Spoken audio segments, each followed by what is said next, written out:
We provide scholarships to many foreign people that want to come and study and research in the United States. But one thing that's less well known is that in addition to providing scholarships, we actually send Americans abroad to study and also to support English language initiatives across the world. So in Taiwan, it is one of our largest programs in the world, actually. So over 300 Americans in Taiwan just here to support English. And there's a small cohort of us, it's about 40 of us, that are here to specifically support English language development at the university level here in Taiwan. So that's specifically with EMI initiatives. So this is my third year here in Taiwan and here at NCU. So I've had a fair bit of experience both seeing professors teach English and also being a part of this rapid change, this rapid development of English here at NCU. So, I do provide a link to the slides because people always ask me for a link to the slides. If you're the kind of person that likes to click along or maybe write things down, feel free to take a picture there. So what I really want to do with this presentation is I just want to share a little bit more about what I actually do at the university, what we do at the university. We are a team of 4 people, 3 Americans, and our manager, Shelly, who unfortunately is not here today. It's just me here today. Okay, I already talked about that. So what we actually do here at the university and how, more specifically, how we can support you in doing your teaching, right? Because EMI, we understand, is this really big, intimidating, challenging thing, right? It's not something that is so straightforward, right? A lot of people think that EMI is only about language, that EMI is only about just changing from Chinese or your native language to teaching in English, when really it's so much more than that, right? It's very much related to changing the way that you teach and your approach to education, developing yourself as a teacher, not just language. So, we have 3 main components of this presentation. First, I'm going to talk you through how we adapt to you, because that is a lot of the work that we do, is just figuring out what your needs are, because we're in a university, right? Like, it's not just one correct way to teach at a university. It's very, very, very diverse, right? And we have every different subject has different needs. So we need to figure out what you as an individual and what you within your subject specifically need. And one thing that we figured out in doing that is that the best people to talk to about developing your teaching are within your department, right? But a lot of the times we find that professors don't actually connect specifically about teaching, right? We understand you have many jobs, right? You wear many hats, if we say in English, right? You wear many hats. You are researchers, right? You are teachers, and you also have administrative work. But people will connect about research, but they might not connect so much about teaching. So we try and fill that gap a little bit with what we have workshops. Oh, I didn't put it up there. Okay, we have informal workshops, and we also have formal workshops. So we have in our informal workshops, we have basically what we call a community of practice, where we bring groups of professors together and we have conversations. And it's actually very interesting because I think a lot of people, they imagine that the issues that they face in EMI in their classrooms, issues they face in teaching in their classrooms are unique, right? Or maybe subject specific. But actually, as we find out, this is something, issues in EMI, these are almost universal, right? We can find that professors from English language department have the same issues as a professor from the mathematics department. And I think it's very interesting to have that type of crossover, right? To hear from what professors are doing from across the university. And I think it's not a common thing to be able to connect like that with professors. So I do encourage you to engage with our workshops. Okay, so I also want to start by asking you a question, because I feel like I've been talking a lot. So I want to ask you a question. So if you can take out your phones quickly, you can do it on your computer too, if you type in down here. This is one of my favorite little teaching tools that I love to encourage professors to use. This is called Slido. I'm sure you've used it before, but I think that it's very quick, it's very easy, gets people to interact. So I'd like you to scan and then answer this question. Try and answer it pretty succinctly, right? Pretty shortly, because I only have a few minutes. So the question is, in an EMI context, apart from the language, so I don't want you to say that the most difficult thing is changing to English, right? I want to give you more than that, okay? What is the biggest change you see when you teach the same course in English instead of your home language, instead of your first language? So, what is something that you find challenging about EMI other than English, right? Give me a couple words.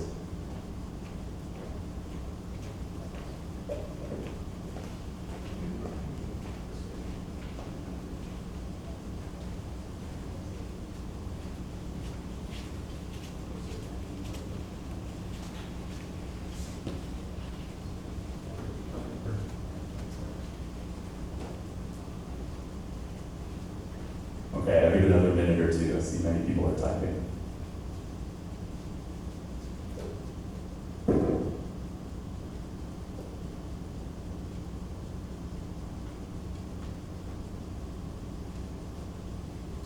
Okay, we have a few answers, so I'm going to talk through some of them. Yes. Okay, so this one down here talking about student focus. Okay, they're coming in quickly, so I'm going to talk through it quickly.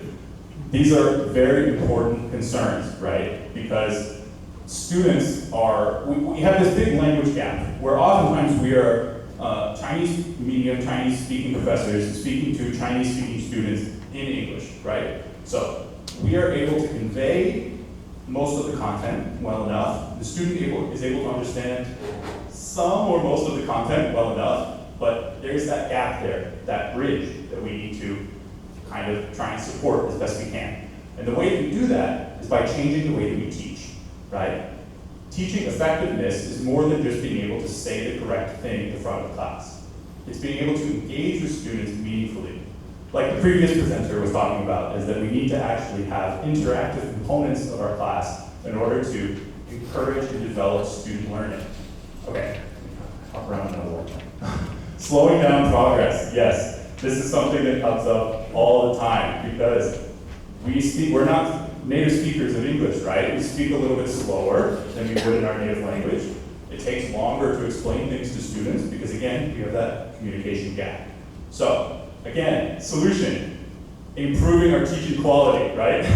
is that we have to continue to develop our pedagogy to kind of encourage and develop and really maintain the sort of understanding between us and the students. And it goes a bit deeper than that because we also oftentimes we need to figure out what is the priority of this class, right?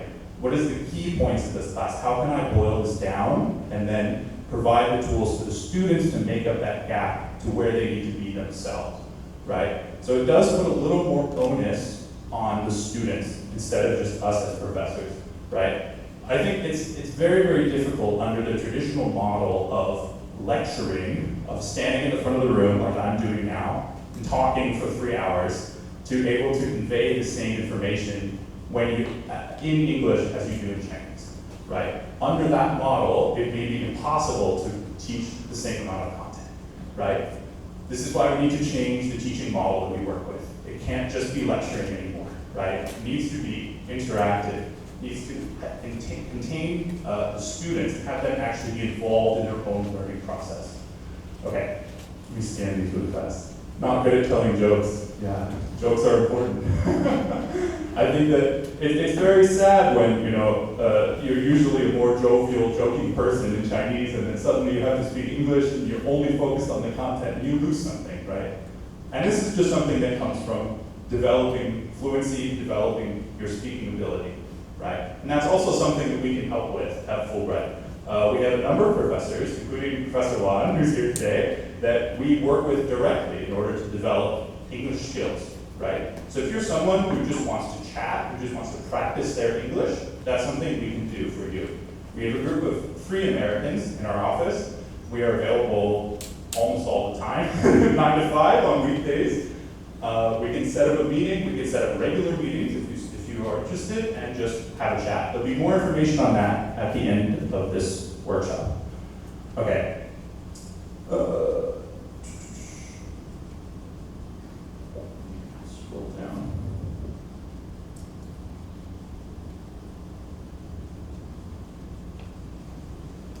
Yeah, so understanding the feedback from students and describing clearly what we want to teach them. Yeah.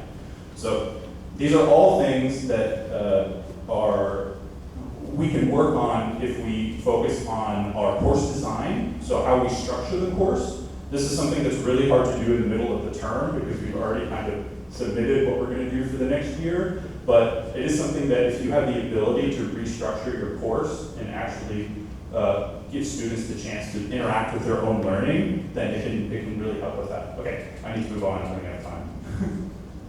Okay, so I already mentioned that we do professor workshops, formal and informal. The other thing that you'll see me around, and I'll likely come to some of your classes if I haven't already. I don't think I've observed anyone here.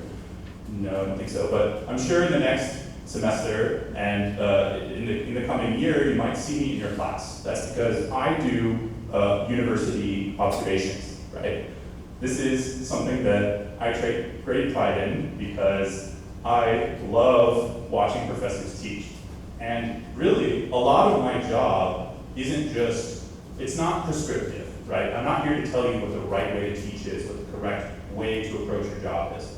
I can share best practices with you, I can share ideas, but really ultimately it's up to you and it's up to your department. But what I can do is that because I go to so many classes, is that I really pick up a lot of interesting things that professors do, and I can share those with you, right? So I'm someone who, I have to go through so many of these. I think I went to like 50 last year, like just classes. And professors, without thinking about it, will do really, really innovative things.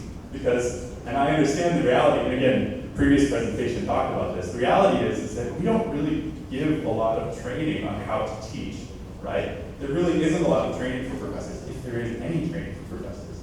So that means you're left to your own devices to figure out, you know, what do you do in your class? And that leads to some really interesting things, right? Usually very good things. Because you guys are clever people, right? You're professors. You can figure things, you can figure out difficult problems. So I love to observe you. And what I would say is that we are very constructive. We are not there to judge your English ability. That's the key thing. We're not there to judge your English ability. We are there to share best practices and help you develop as a teacher, right? Not to judge you, right? We are very supportive in that way. And I think it's rather unique, actually, at the university, that someone that isn't just, we're not there to mark you down. We're there to kind of help you. And we have a little bit of distance because we're not officially part of the university. I'm Fulbright, I'm not the university. I just work with the university, right? So there's a little bit of disconnect there. Okay, the other thing we do is consultation. So this is like what we do with Professor Lam, but we can do it with anyone, and it can be related to EMI issues, it can be related to English development, it can be related to specific student issues, anything you like, right? What we want to do with consultation is provide a space for you to talk about your EMI specific issues with someone who can provide you support, right? So I have a lot of resources, both from workshops that I've done, from other professors that I've worked with, that I can share with you, right? So if you come to me with issues, it's more likely that I can provide some kind of specific support for you. And again, even if you just want to practice English, even if you're only interested in developing your English skill, that's also something that we can do. And again, we'll have a sign up at the end if you're curious about that. Oh, and I put at the bottom, you're allowed to complain, right? If you just want to voice concern, I'm someone who can listen, and I can't do anything to you, right? I can talk to people actually, because what we do in our community of practice is that we actually work directly with colleges. So we work with the College of Science to do a group like EMI sharing session where it was nearly every professor in College of Science come, and we had a number of professors share their experiences with EMI in that semester. and everyone was there, right? So if you have issues, this is a really good space to bring it up, and we can talk about how to do that. So we did that with College of Science. We also did that with College of Engineering. We've done department-wide stuff with Earth Science. We've done stuff with Health Science, with Life Science, Liberal Arts. We really are trying to spread across the university as much as we can. Okay.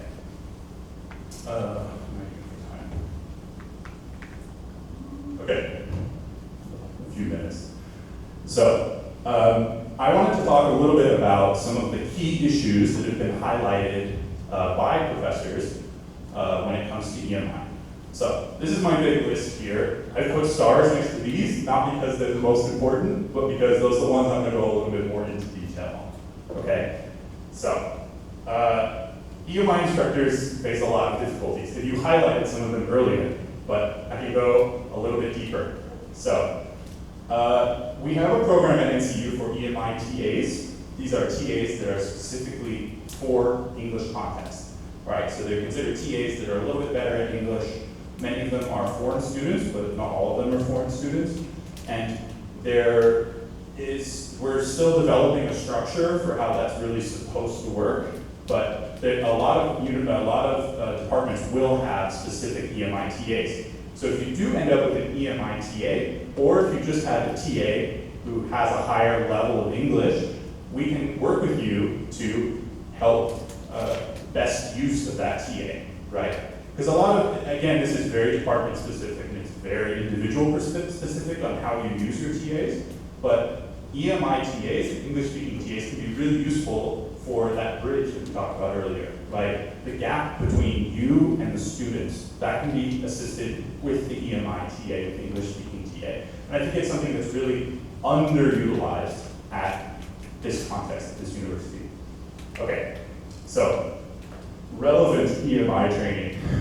This is a difficult question. So I come from an education background, right? I was a teacher for a number of years. I studied education, but when I want to talk about education, I usually end up talking about theory, right? Education theory, education research. And this stuff is interesting, right? You're academics, you understand. Research is interesting. But what we're looking for is not research. We're looking for practical, applicable solutions to our teaching issues, right? So we have put a lot of effort into restructure and refine the way that we present these things and the way these things are presented at NCU in order to try and make them as useful for you. So we always try and focus on what are the takeaways, what are the key takeaways, what specific teaching thing can you change about your class once you come to our presentation. And this is extra challenging because oftentimes our workshops are in the middle of the semester, which means that we can't do broad sort of class, like structural changes, right? We can't redesign an entire course halfway through the course. That's a bit much. So we have to try and do very small but supportive things. So that's something you can look forward to. I talked a little bit before about how English only and EMI are not the same thing. And there is a bit of tension about this around the university and indeed around the world, because many people still hold on to the idea that if you are teaching a class in English, that is EMI. But I always have to say, English is not the same thing as EMI. Because it's about context, right? We are in a place where the native language is not English, right? Our students are not experiencing the class the same way as a native speaker would. We are not teaching the same class in the same way a native speaker would, right? The context is very different. And this is where pedagogy comes in, right? This is where the way that we approach teaching becomes very, very important. That's the distinction between English only and EMI. Okay. I think that student engagement gaps is something that we notice not just at EMI classes, but at all classes, right? Particularly when we start getting down to first year, second year undergraduates, and how do we actually engage with students? I'm gonna skip to that slide. Okay, so students will often say that they understand things, they will lie to us, they'll say I understand English at a higher level than I do, or they'll say I don't understand anything, which is also not true, right? They get some stuff, right? Even I worked with a professor last semester, who did a lot of studies. He did a lot of research with the students. He did very extensive polling. And one thing he found out is that there are students that will understand maybe 10 to 20%, and those are the ones that really need the most support. But that is not the majority, right? That is not the majority. Most students, 50, 60, 70%, a lot of students understand more than you think, right? Even if they are staring at you blankly. We want them to stare blankly about the content, right? We want them to be confused about the content, not the language. That's our goal, right? If we can get them to be struggling with the content, we've achieved our goal, right? Learning is struggle, but we don't want language to become a barrier to learning. We want language to be something that supports our learning. That's easier said than done, right? That's much easier said than done. So we always recommend, if you can, in your class, include comprehension checks. So professors, they'll often be at the front, they'll be talking like this, and they will say, do you understand? And you get a reaction like that, where everyone's like, kind of like, what? Right? Or they'll nod, right? Which, that doesn't really tell us much. A lot of professors rely on facial expressions, right? Because you don't have time to include a comprehension check. But what I would say is that we have a big list of comprehension checks that you can use. Most of them are less than 5 minutes. Most of them involve students actually doing something, answering a question, using Slido or another tool, talking to the person next to them in order to express, even if they don't fully understand the concept, just expressing partially, that helps them understand what's missing, right? There's lots of ways that you can do it. And it's really useful for you to understand, are my students following along? And if they're not, what are they missing out on? What do I need to go over? Because if you don't, you just end up reteaching things. Some of it people have a good grasp of, some of it they don't, and you don't know, right? This is why interactivity is key in the English classroom. Yeah, so we always encourage to also kind of try and develop these communities within your class. If you can have group work, some classes, there's so much content that there is very little space for interactivity. This is why, again, on our list of activities that I can share with you, we have stuff that you can insert without needing to pre-plan at all. You don't need slides. You don't need any kind of preparation. You just need to be able to explain to students at the moment, this is what we're going to do. You're going to talk to a person next to you. You're going to say X, Y, Z. So one of them we use is called the 1, 2, 3, right? So we ask them a question, and we say, you have 1 minute to think about it, 2 minutes talk to the person next to you, 3 minutes share with someone else, right? This is very, very simple. It takes only 5 minutes, and it gives the students a chance to both think about a question, express their ideas to someone else, and then if you have some students that you want to hear from, you can ask them to share with everyone, or just share with you, and then you can share with the rest of the class. And this gives them a chance to actually process, right? Because language, it really, especially English in this context, it really slows things down, like we talked about, right? So students sometimes need a little bit longer to be able to process and then being able to actually produce language. So this is what this kind of exercise can actually do for you. Okay, so I think that if you have one takeaway from today, and this is like something that I've worked with professors for a long time, and I think that most of you already understand this intrinsically because it's to do with learning. But I just want to say that EMI is constantly changing, right? Particularly today, we already talked about AI a little bit, but the role of EMI at the university level is constantly in flux. And just in the 3 years that I've been here, 2 years that I've been here, going on my 3rd year, I have seen rapid changes in the way that EMI is approached and the way that EMI is taught at this university, right? So I would say, be on your toes, think about how you can best develop yourself as a teacher, continue to engage with those in your department and outside your department, as well as the support structures that we have at the university, me and other people in the Teaching Resources Center, and you will continue to develop yourself as a student, as a professor. Okay. One more thing I want to mention before I pop off. Okay, not bad. One more thing I wanted to mention.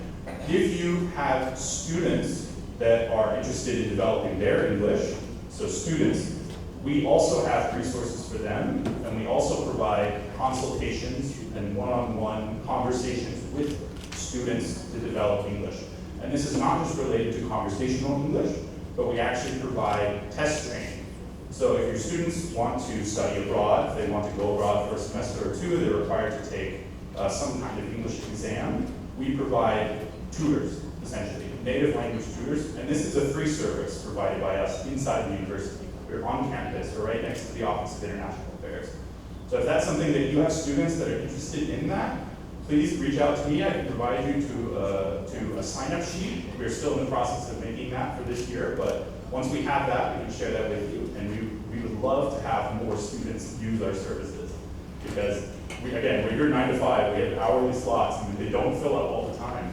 And people will still pay for English tutors. I'm like, why? Use us, we're free, you know? So, if you have students that are interested in that, I would appreciate if you could ask and I can share with you. Okay, this up here is the sign up for what we would call Tea Time. This is our consultation service, right? So, if you have an interest in meeting with me to talk about EMI, to talk about challenges, or to practice your English, you can fill out this form and we'll be in contact with you. Okay, so we really are working on continuing to develop the community of practice going into this year. This is something we started towards the end of last year, to try and have a group of EMI professors that support each other and have conversations in English about EMI-related issues. If that's something that you're interested in, again, also please get in contact with me. Okay. On that note, thank you very much, everyone. I appreciate your time, and good luck with the rest of the year. Thank you.